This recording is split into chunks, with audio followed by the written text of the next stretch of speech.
정전이 되어가지고 좀 걱정은 했는데 그래도 우리는 예수님 때보다 좀 낫지 않나 생각했습니다. 예수님 때는 전기도 없고 에어컨도 없는데 하나님 섬기는데 우리는 그래도 또 이런 좋은 환경에서 예배하고 있음을 감사해야 한다고 생각합니다. 하나님을 어떻게 섬겨야 합니까? 라는 질문은 처음 예수를 믿는 사람들뿐만 아니라 오랫동안 신앙생활을 하셨던 분들도 가끔은 물어봐야 되는 참 중요한 질문이라고 생각합니다. 열심히 앞만 보고 주님 섬긴다고 왔는데 돌아보니 오히려 주님을 기쁘시게 하기보다 하나님의 나라에 참 누를 끼치는 그런 일도 있기 때문입니다. 우리가 자동차를 5,000km 이렇게 운행하고 나면은 꼭 정비소에 가서 정기 검진을 받아야 자동차에 무슨 문제가 있는지 그동안 잘못된 것이 무엇인지를 이렇게 좀 발견하고 좀 타이어도 좀 바꾸고 뭐 그렇게 해야 건강하게 오랫동안 차를 유지하며 탈 수 있는 것처럼 우리 신앙생활도 마찬가지입니다. 어떻게 하나님을 섬기는 게 맞는가? 오래 신앙생활 해왔어서도 내 신앙생활이 지금 하나님 말씀에 비추어서 바르게 하나님 섬기고 있는지를 살펴보고 또 점검하고 되돌아보면서 내 신앙을 또 다시 이어갈 수 있는 그런 것이 참 필요하다고 생각합니다. 단순한 질문인지 모르겠지만 우리는 오늘도 이 질문을 가지고 또 하나님 말씀을 은혜를 받고자 합니다. 어떻게 하나님을 섬겨야 하는가에 대한 질문. 오늘 말씀을 보니까 특별히 마음을 잘 준비해서 하나님을 섬겨야 한다라고 말씀하고 있습니다. 특별히 하나님 섬길 때는 우리가 겉으로 보이는 예배의 어떤 자리에 찾는 것, 찬양하는 것, 헌금을 준비하는 것, 섬기는 것 이런 것도 다 중요하지만 그것보다 훨씬 더 중요한 것이 우리의 마음가짐입니다. 내가 어떤 마음을 가지고 하나님을 섬기고 있는가. 만약 마음을 챙기지 못하셨다면 정비소에 갈 때 엔진을 빼놓고 가는 것과도 유사하다고 생각합니다. 정비소에 가서 차를 점검하려고 하는데 엔진이 없는 거예요. 이런 황당한 경우가 있겠습니까? 하나님 예배하러 왔는데 마음이 없는 거예요. 몸만 와 있는 거예요. 이런 황당한 예배는 없습니다. 몸만 예배드리고 형식적으로 하나님 섬긴다고 했다가 보니까 껍데기만 남은 그런 신앙인 거예요. 그래서 우리가 신앙생활할 때 가장 중요한 것은 우리의 마음입니다. 내 마음은 어떻게 하나님을 섬기고 있는가. 항상 하나님이 찾으시는 것은 우리 마음이었습니다. 근데 지금도 우리가 예배하러 왔을 때에 생각은 딴 데 있으면서 몸만 여기 와 있는 것은 엔진 없는 차와도 같은 거예요. 하나님 섬길 때 마음이 있어야 됩니다. 그러니까 어떤 마음으로 지금 예배하러 왔습니까? 어떤 마음으로 우리가 하나님 그동안 신앙생활 해왔습니까? 이걸 늘 확인해야 되는 겁니다. 저와 여러분들이 오늘 주님께서 요구하시는 마음이 있습니다. 이 마음을 저희들이 다시 확인하고 또 그 마음을 다시 재정비해서 하나님 정말 기뻐하시고 하나님 우리를 볼 때마다 즐거움이 되고 하나님 만족을 올려드리는 그런 삶이 되었으면 좋겠습니다. 첫째는 하나님을 경외하는 마음으로 하나님 섬겨야 됩니다.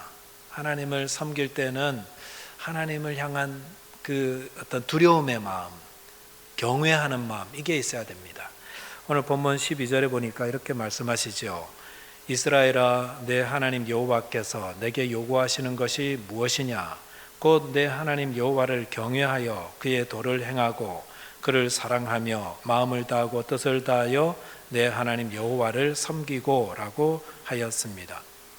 여기 보시면 하나님이 우리에게 요구하는 게 있다 이렇게 말씀하시면서 가장 먼저 뭘 말씀하냐면은 내 하나님 여호와를 경외하여 그의 도를 행하라.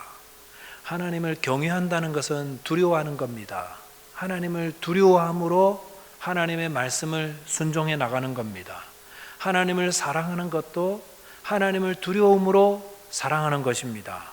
그렇게 마음으로 하나님을 섬기게 될 때에 하나님이 정말 원하는 게 그런 모습이었다는 것입니다. 어떤 분들은 그런 말 하지요. 하나님 두려움으로 섬기는 게 아니라 하나님 사랑함으로 섬기는 거라고.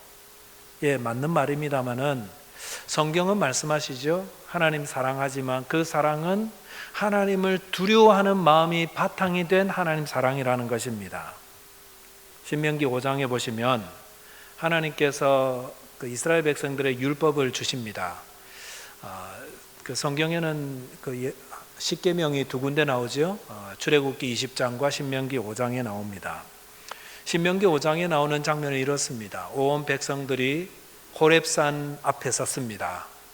하나님은 호렙산에서 말씀하시고 백성들은 호렙산 아래에서 하나님이 주시는 율법의 말씀을 듣는데 뭐라고 말씀하냐면은 하나님이 내 하나님만 경외하라 이런 말씀하시면서 하나님 모습은 보이지 않아요. 근데 캄캄한 가운데 호렙산은 불이 타고 거기서 하나님의 음성이 막 들려오니까 이 감당이 안 되는 거예요. 하나님의 말씀이 들리고 하나님을 대면하니까 죽을 것 같은 거예요. 너무 무서워가지고 그래서 백성의 대표들이 모세를 찾아와서 우리가 죽을 것 같습니다. 너무 무섭습니다. 그러니까 하나님이 우리에게 직접 이야기하지 마시고 모세 하나님께서 모세 당신에게 이야기하신 후에 그 들은 말씀을 당신이 우리에게 전달해 주십시오. 그러면 되겠습니다라고 했습니다. 그럴 때 하나님께서 그 말을 들으시고 뭐라고 하셨냐면은 괜찮아, 나 무섭지 않아, 나 괜찮아, 그냥 편하게 해, 이렇게 하신 것이 아니라 그렇게 말하는 게 맞다 라고 하셨습니다. 그런 다음에 모세에게 말씀하시기를 신명기 5장 29절에 이렇게 말씀하셨죠. 다만 그들이 항상 이 같은 마음을 품어 나를 경외하며 내 모든 명령을 지켜서 그들과 그 자손이 영원히 복받기를 원하노라 라고 했습니다. 이 말씀 보니까 맞다. 그들이 나를 무서워하는 게 맞다. 나를 대면할 때 무서워하는 게 맞다. 다만 그 마음을 꼭 지켜나가라. 다만 항상 이 같은 마음을 품으라. 그래서 나를 경외하면, 그래서 하나님 무서운 줄 알고 그 말씀을 지키며 순종하면 그들이 복을 받고 그들의 자녀들이 영원히 복 받는다. 이게 내가 원하는 거다. 하나님 이렇게 말씀해 주셨습니다. 하나님은 우리가 하나님 앞에 나아갈 때 두려운 마음으로 나오기를 바라십니다. 우리가 하나님 예배하러 나올 때 두려운 마음으로 하늘을 지으시고 땅을 지으시고 막 천둥 번개 치면 막 무섭잖아요. 그런 마음을 가지고 두려운 하나님께 지금 예배하러 나온 겁니다. 그 마음으로 하나님 말씀을 하나하나 지켜나가고 하나님께 예배하고 순종하고 그렇게 사는 자들을 하나님이 복을 주시고 또 그런 모습 보고 그 자녀들이 배워가지고 하나님 무서운 줄 알아야지, 그렇게 섬기는 자들을 하나님 복 주신다고 했습니다. 목사님 그건 구약 이야기고 구약 이야기를 여기 오늘날 신약 시대에 이야기하시면 어떡하냐고 이렇게 말씀하는 분도 있을 수 있습니다. 그러나 여러분, 우리가 섬기는 하나님은 구약의 하나님 따로 있고 신약의 하나님은 다른 하나님이고 이런 하나님이 아니에요. 우리가 섬기는 하나님은 구약 시대에 아브라함에게 하셨던 그 하나님이시고 모세에게 말씀하셨던 그 하나님이시고 다윗에게 하셨던 그 하나님이시고 바울에게 나타나신 하나님이시고 베드로가 섬겼던 그 하나님, 우리가 섬기는 하나님은 구약과 신약의 똑같은 하나님이십니다. 율법을 주신 하나님, 복음을 주신 하나님 똑같습니다. 그 하나님께서 말씀하시기를 하나님을 두려움으로 섬겨라. 그건 신학적인 해석 아닐까요? 여러분 좀 의심을 푸시기 바랍니다. 그렇게 아니라고 생각합니다만 신약 성경에도 하나님을 두려움으로 섬기라고 하셨습니다. 오순절 성령 강림 사건, 신약 시대죠. 그때부터 교회가 세워진 거잖아요. 오순절 성령 강림 사건으로 3,000명이 회개를 하고 하나님 앞에 돌아왔습니다. 다 유대인들입니다. 그들이 함께 모여서 사도들의 가르침을 받아서 떡을 떼고 교제하고 날마다 기도하기를 힘썼는데 그 장면, 그 다음 기록이 뭐라고 나오냐면요, 사도행전 22장 43절에 이렇게 기록하죠. 사람마다 두려워하는데 사도들로 말미암아 기사와 표적이 많이 나타나니라고 했습니다. 여기 나타났다는 표현이 동사가 한 번밖에 없지만 헬라어 원문을 보면은 두 번 나타나고 있습니다. 나타나니 두 번 있는데 한국어 성경은 그냥 뭉텅그려서 이렇게 나타났다 하나로 말씀하고 있는데 뭐가 나타났냐면 사람마다 두려워하는 게 나타났다. 그리고 사도들로 말미암아 기사와 표적이 많이 나타났다. 뭐가 나타났다고 했습니까? 사람들 마음에 그 영혼의 두려움이 일어났다, 생겨났다 말씀하고 있다는 겁니다. 누가 주신 거죠? 예수님 믿고 하나님 자녀가 되고 죄 용서받았는데 왜 마음에 두려움이 나타나는 거죠? 하나님을 두려움으로 섬기라고. 우리는 사랑의 하나님 섬긴다고 함부로 아무렇게나 섬겨서는 안 됩니다. 뭐 사랑하니까 아무렇게나 섬겨도 하나님 다 받아주시고 그러면 안 됩니다. 그러다가 사도행전 5장에 나타나는 아나니아와 삽비라가 죽임을 당했잖아요. 교회 안에서 자기 드러내려고 그 자기 욕심대로 거짓말 막 하고 하나님 앞에 성령을 속이는 죄를 지었다가 함부로 믿은 거예요. 함부로 섬긴 거예요. 하나님 두려운 줄 모르는 거예요. 그랬다가 하나님께서 바로 치셔서 부부가 다 즉사했습니다. 하나님을 두려운 분을 알았더라면 이런 일은 없었을 겁니다. 마태복음 10장 28절에 예수님도 두려운 하나님을 섬기라고 했습니다.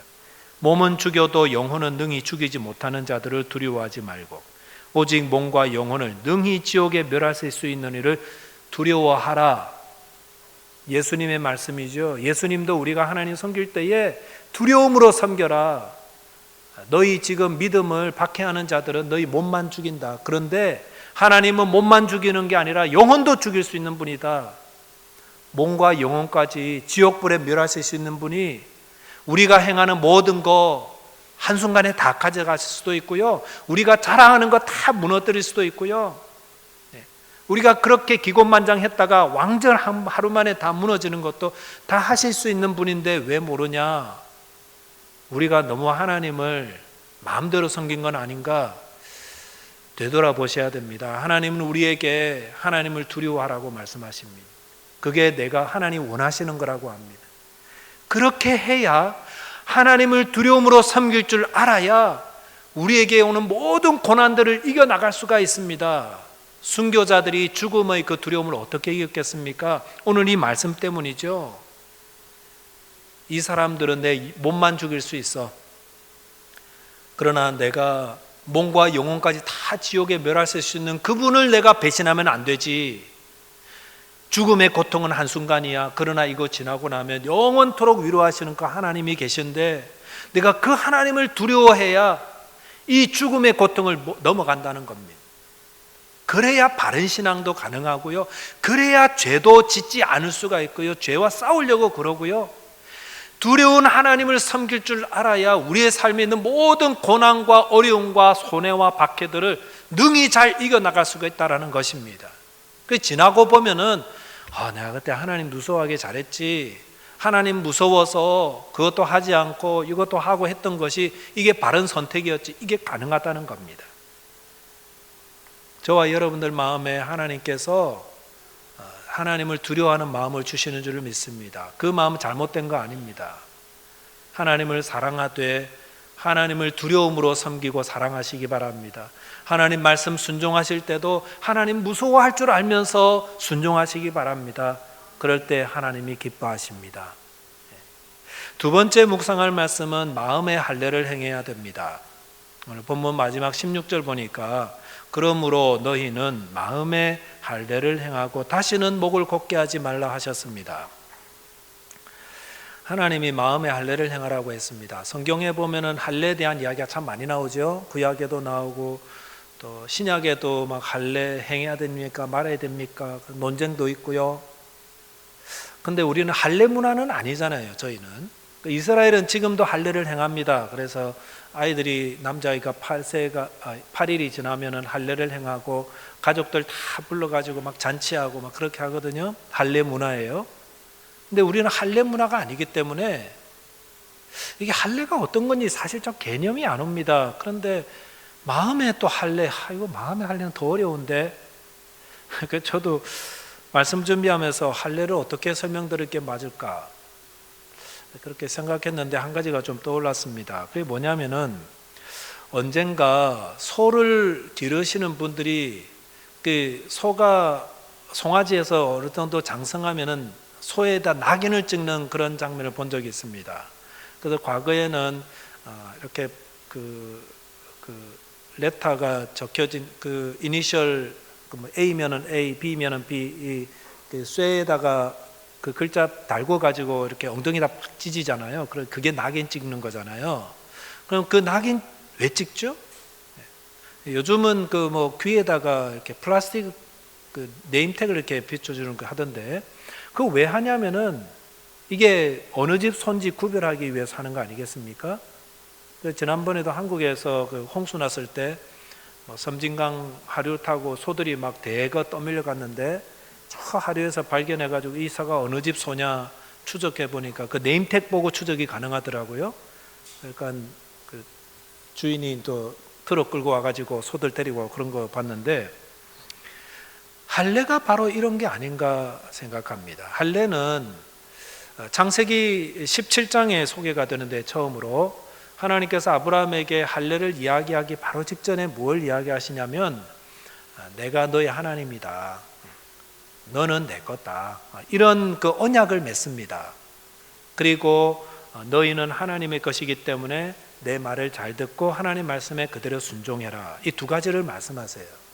할례는 뭐가 들어간다고요? 언약이 반드시 들어가는데 두 가지, 너는 내 거다, 그 다음에 나의 하나님은 하나님이십니다. 그 다음에 두 번째는 나는 하나님의 말씀대로 순종하겠습니다. 이 두 가지가 할례에 포함되거든요. 그러니까 이 언약에 동의하고 이 언약대로 살아가는 사람이 할례를 받는 겁니다. 물론 이스라엘 백성은 태어나서 할례를 받으니까 이미 다 뭐 포함됐겠지만, 생각하는 거예요. 내 몸에 할례의 표가 있다는 거는 내가 하나님의 거라는 거지, 그리고 나는 하나님의 말씀대로 사는 거지. 이거에 대한 약속과 언약이, 하나님과 나와 언약이 바로 표를 보여주는 게 할례라는 겁니다. 그래서 아브라함이 그 할례 표대로 살아가지요. 어떻게? 창세기 22장에 보시면 하나님께서 아브라함을 테스트하기 위해서 말씀하셨습니다. 네 아들, 네가 아끼는 독자 이삭을 데리고 내가 지시하는 땅에 가서 이 아이를 죽여서 태워서 번제로 바쳐라. 아브라함이 어떻게 했습니까?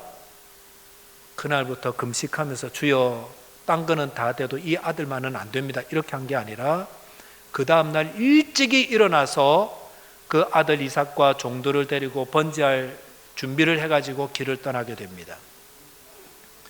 그런데 그 번제할 장소가 뒷산도 있고 한 두어 시간 가서 산도 있을 건데, 거기 아니고 3일 길을 걸어가서 드리는 곳에서, 하나님이 지정해 놓은 곳에서 제물을 드리게 했습니다. 왜 꼭 3일 길을 가야 되는 거죠? 하나님이 정말 테스트했었던 것 같아요. 이삭이 아브라함 100세에 태어난 아이입니다. 기적의 아들이고요. 노년에 아이가 없었는데 하나님이 이 아이를 태어나게 하심으로 그 기쁨에 웃음이 생겼다고 그래가지고 이삭의 이름의 의미도 웃음입니다. 웃음. 그러니까 하나님이 아브라함의 삶에서 웃음을 빼앗아가 버리는 겁니다. 하나님 말씀을 잘 듣나 보려고, 할례의 언약을 지키는지 보려고.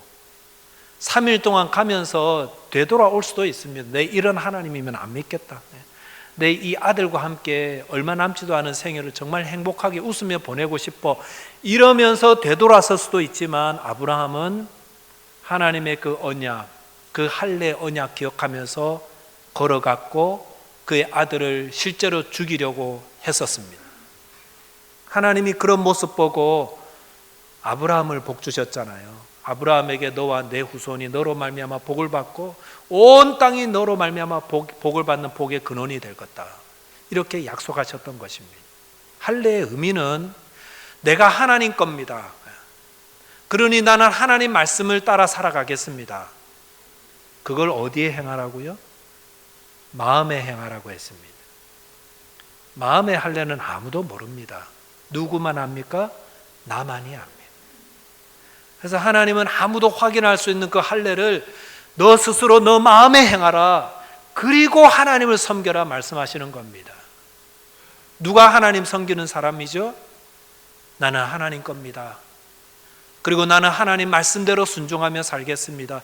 뭐라고 해도 순종하겠습니다라는 그 마음을 가지고 나와서 하나님 섬기지, 나는 내 건데요, 나는 내 삶이 중요한데요. 나는 내 생각과 내 지혜대로 하고 싶은데요. 내가 소중한 거는 절대로 하나님께 드리지 못하는데요. 이게 어떤 모습이냐면 목을 곧곧하게 하는 거예요. 목을 곧게 하지 말라 그랬는데 목이 곧은 거는요, 자기 인생의 주인이 자기라고 생각하는 겁니다. 목이 곧은 사람은 하나님 말씀 듣지 않습니다. 뭐라 그래도 내 생각이 중요한 거예요. 하나님 말씀이에요. 그러는데도 모른 채 버리죠. 목이 곧은 백성이 되는 겁니다. 하나님을 어떻게 섬겨야 됩니까? 두려운 마음으로 섬겨야 됩니다. 우리의 마음에 성령이 주시는 그 두려운 마음을 잘 간직하시기 바랍니다. 그리고 하나님, 제가 하나님 무서운 줄 알고 살게 해주십시오. 하나님 무서운 줄 알고 순종하게 해주십시오. 감히 원망과 불평은 하지 말고 불신앙도 내려놓고 하나님 무서운 줄 알고 하나님이 내 영혼과 내 삶을 다 책임지고 멸하기도 하시고 세우기도 하시는 분임을 알고 하나님 무서운 줄 알고 섬기게 해주십시오. 그리고 하나님, 제 마음에 할례를 행합니다. 제 마음에 하나님과 나만이 아는 그 결단이 있어서 이제부터는 나는 하나님 겁니다. 내 하나님은 하나님이십니다. 그리고 나는 하나님 말씀이면은 무엇든지 순종하는 삶을 살겠습니다. 하나님 영광 올리며 살겠습니다. 이런 마음으로 하나님 섬길 때에 그것이 하나님이 우리에게 요구하시는 겁니다. 그 마음으로 하나님을 섬기심으로 하나님을 참으로 기쁘시게 하고 저와 여러분과 여러분의 모든 후손들이 하나님께 영원한 복을 누리며 살게 되시기를 주님의 이름으로 축원드리겠습니다. 네, 기도하겠습니다. 하나님 아버지, 오랫동안 주님을 믿고 섬긴다 하면서도 때로 되돌아보니 그것이 하나님을 기쁘시게 하기보다는 내 생각, 내 뜻, 혹 그릇된 모습으로 하나님께 근심을 안겨드렸던 부분이 많았음을 고백합니다. 주님께서 우리에게 원하시는 것이 무엇인지 오늘 말씀을 통해서 다시 일깨워 주셔서 감사합니다. 주님을 두려워함으로 섬길 줄 아는 그 마음을 주께서 주셨사오니 그 마음을 잘 간직하고 하나님을 사랑으로, 하나님을 두려워함으로 사랑하고 섬기며 순종하는 자 되게 하여 주옵소서. 또한 주님 마음의 할례를 행합니다. 주님만이 아는 이 마음의 할례, 나는 주님의 것입니다. 주님은 나의 하나님이십니다. 그리고 나는 하나님의 말씀에 온전히 순종하기를 원합니다. 그렇게 살겠습니다.